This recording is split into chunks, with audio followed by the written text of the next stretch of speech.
आवाज करता कि राजा पायल उतार दो आवाज करता।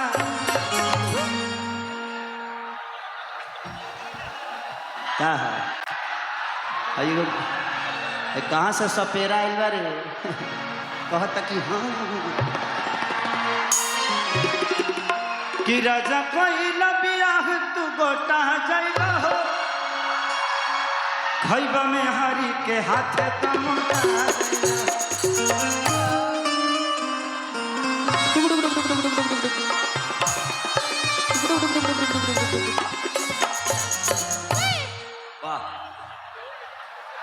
अजीब अजीब लोग धरती पर होला।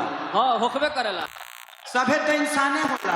हाँ लेकिन कुछ लोग हो देखी हो तू जना खानी बानर बाड़े। राम खिलावा न मनु। थोड़ा सा एगो काम करो लोग और ऊपर चलते चलते निकल जालो तू लोग डायरेक्ट अंतरिक्ष में। हाँ तू रखे मैंने हाथना व्यवस्था बताब हो देखे बुझाता जे इकर ससुर जी पलंग खरीद के देले बड़े। एक बाद लॉन्च हुई है आराम से सुतल बा। जिंदगी में कोनो टेंशन नहीं है। बहुत अच्छा लोग के खड़ा होके के जगह नहीं है। लेकिन खाली हैगो कैले रही है जागर रही हो।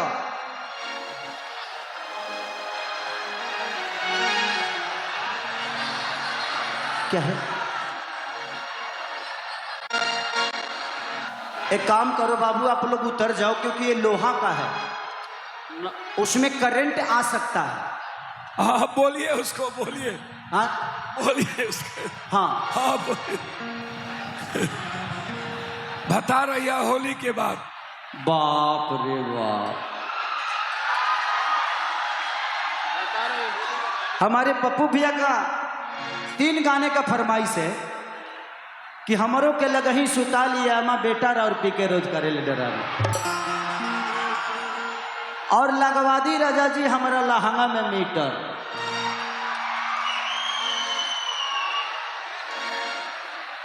ए भौजी रे पियावा रहेला हमार सऊदी रे भौजी और भाता रही हैं होली के बाद। ये तो अक्टूबर है लेकिन गाया जा सकता संगीत का एक अलग मोड़ है। संगीत ऐसी चीज है कि कुछ संगीत ऐसी होती है कि टाइम से गौला पर ठीक लगला लेकिन भैया का आदेश है। और आप लोगों के प्यार से बढ़कर मेरे लिए कुछ नहीं है। जिंदगी में हमने एक चीज कमाई है वो हमारा अपना विश्वास और अपना सम्मान। कोशिश करता हूं कि आप लोग के प्यार के लिए जो भी करना पड़ेगा हर दिन जीवन में कुछ न कुछ नया ताजा पुरान। जोर से ताली बजाइए ताली जोर से। आप लोग ताली मत बजाओ क्योंकि आपके हाथ में मोबाइल है। हल्ला करो एक बार जोर से। लब क्या नाम है आपका? माया। माल माया माया माया यही से पलट ले भी काया लग रही है नया नया है। हाँ। हो